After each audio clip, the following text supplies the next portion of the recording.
আজ প্রথম দফার ভোট শেষ হলো। 152টি আসনে ভোট গ্রহণ সম্পন্ন হয়েছে। এখন সবচেয়ে বড় প্রশ্নগুলির মধ্যে একটি প্রশ্ন, এই দফায় প্রথম দফায় 152টি আসনের মধ্যে বিজেপি ঠিক কতটা আসনে এগিয়ে? বিজেপির ঝুলিতে কত আসন যেতে পারে? যদি পুরো চিত্রটা বিশ্লেষণ করা যায় তাহলে দেখা যাচ্ছে বিজেপির লড়াই এই দফায় মূলত নির্ভর করেছে উত্তরবঙ্গ এবং আংশিক জঙ্গল মহলের উপর। উত্তরবঙ্গ এবং জঙ্গল মহলে কিছু আসনে তারা ভালো ফলাফল করছে। প্রথমে উত্তরবঙ্গের কথা বলি। কোচবিহার, আলিপুরদুয়ার, জলপাইগুড়ি, দার্জিলিং, কালিম্পং, উত্তর দিনাজপুর, দক্ষিণ দিনাজপুর এবং মালদা, এই জেলাগুলিতে বিজেপির শক্ত ভিত্তি রয়েছে। বিজেপি এই জেলাগুলিতে শক্তিশালী এবং আজকে ভোটের ফলাফল সেটা অনেকটাই তাই বলছে। বিশেষ করে দার্জিলিং, পাহাড়, কোচবিহারের মতো জায়গায় বিজেপি আজকের ভোটের ফলাফল বলছে, আজকে ভোটে যা আবার পাওয়া গেছে সেখানে কিন্তু এই দুটো জেলাতে বিজেপি এগিয়ে। তবে তৃণমূল কংগ্রেস এখানে বেশ কিছু আসনে শক্ত লড়াই দিয়েছে, যার ফলে বিজেপি যে আগে একতরফা আধিপত্য ছিল সেইটা কিন্তু এখন কিছুটা হলে আজকের ভোটের পর যে আভাস আমরা পাচ্ছি তাহলে চ্যালেঞ্জের মুখে পড়েছে বিজেপি।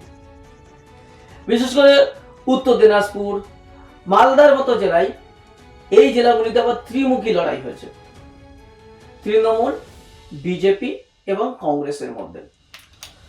ফলে এই এলাকাগুলিতে বিজেপির জন্য জয় সহজ নয়, বরং কঠিন প্রতিদ্বন্দ্বিতা রয়েছে। এরপর আমরা যদি দেখি জঙ্গলমহল, এই জঙ্গলমহলের দিকে যদি তাকায় তাহলে দেখা যাচ্ছে পুরুলিয়া, বাঁকুড়া, পশ্চিম মেদিনীপুর, ঝাড়গ্রাম, এই যে চারটি জেলা, এই চারটি জেলায় কিন্তু বিজেপি এখনো লড়াইয়ে রয়েছে। এই জেলাগুলিতে বিজেপি বেশ ভালো ফল করতে পারে। 2021 সালে এই অঞ্চল থেকে বিজেপি সবচেয়ে বড় সাফল্য পেয়েছিল, তবে এবারে অতটা সাফল্য পাবে না।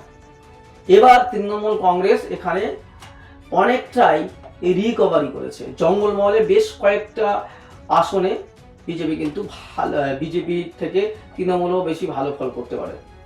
বিজেপি কিছু আসন ধরে রাখতে পারলেও আগের মতো যে বড় সংখ্যা সেটা কিন্তু তুলতে পারবে না, কারণ ভোটের আজকের যে আভাস সেখানে সেটা তাই বলছে। এবার দক্ষিণবঙ্গের যে বিধানসভাগুলিতে ভোট হয়েছে আমরা যদি দেখি, তুলনামূলকভাবে বিজেপি দুর্বল। বিশেষ করে মুর্শিদাবাদে 22টি আসনের মধ্যে 2 থেকে 3টি আসনে বিজেপির জায়গা রয়েছে। পূর্ব মেদিনীপুরে কিছু আসনে বিজেপি তারা এগিয়ে, তারা তৃণমূলের সঙ্গে সরাসরি লড়াইয়ে, বিশেষ করে পূর্ব মেদিনীপুরে বিজেপি লাভবান হয়েছে।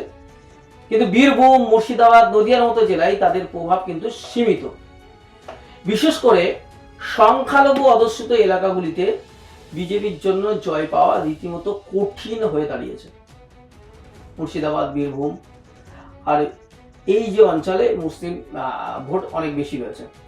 সব মিলিয়ে যদি আমরা একটা সম্ভাবনা হিসাব করি তাহলে সেখানে দেখা যাবে বিজেপি এই 152টি প্রথম দফার আসনের ভোটের মধ্যে খুব বেশি হলে 40 থেকে 45টি আসন পেতে পারেন। এই সংখ্যাটা কেন এই রেঞ্জে থামছে?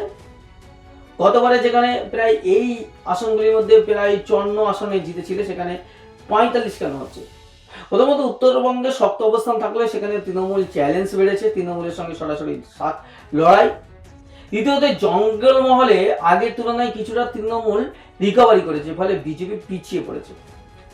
দক্ষিণবঙ্গের বিশেষ করে মালদাতে, এই মুর্শিদাবাদে এবং বীরভূম এবং সাথে সাথে মালদা আমরা যদি দেখি উত্তরবঙ্গের, সেখানে কংগ্রেস একটা ভালো ফল করছে।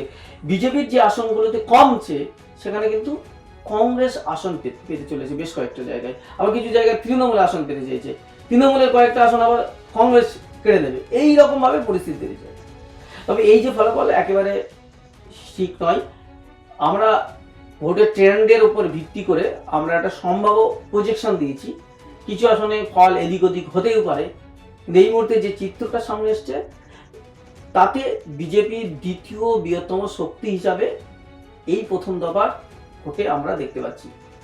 বিজেপির যে শক্তিশালী জায়গা যেখানে যেখানে ছিল, যেখানে বিজেপির জেতার সম্ভাবনা ছিল, সেটার উপরে এই প্রথম দফার যে ভোট হয়েছে সেখানে বিজেপি টার্গেট রেখেছিল তারা 80-90টা আসন পেতে পারে, কিন্তু সেখানে তারা 45টির বেশি আসন পেতে পারবে না। পরবর্তী যে দফা, সেই দফায় বিজেপি কি ঘুরে দাঁড়াতে পারবে, নাকি এই ব্যবধান আরো বাড়বে?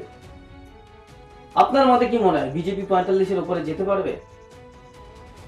অবশ্যই কমেন্ট করে জানাবেন। কিন্তু একটা বিষয় বলে রাখি, দ্বিতীয় দফায় যে ভোট, সেই ভোটটা কিন্তু যে বিধানসভাগুলিতে রয়েছে বা যে জেলাগুলিতে, সেই জেলাগুলিতে কিন্তু তৃণমূলের একচেটিয়া দাপট রয়েছে এবং বাম আইএসএফের বেশ কয়েকটা জায়গায় দাপট রয়েছে বলে সেখানেও কিন্তু বিজেপি খুব একটা লাভবান হতে পারবে না।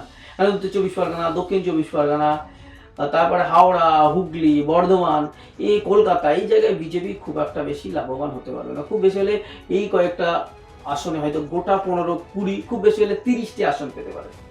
সেই জায়গায় দাঁড়িয়ে বিজেপির অবস্থান, যে জায়গা খুব একটা ভালো নেই। প্রথম দফাতে 45-এর মধ্যে তারা আটকে গেছে। আপনার কি মনে হচ্ছে, বিজেপি আরো বেশি আসন পেতে পারে প্রথম দফাতেই, বা দ্বিতীয় দফাতে আরো বেশি হতে পারে? কমেন্ট করে অবশ্যই জানান। আপাতত এখানে শেষ করছি। ধন্যবাদ।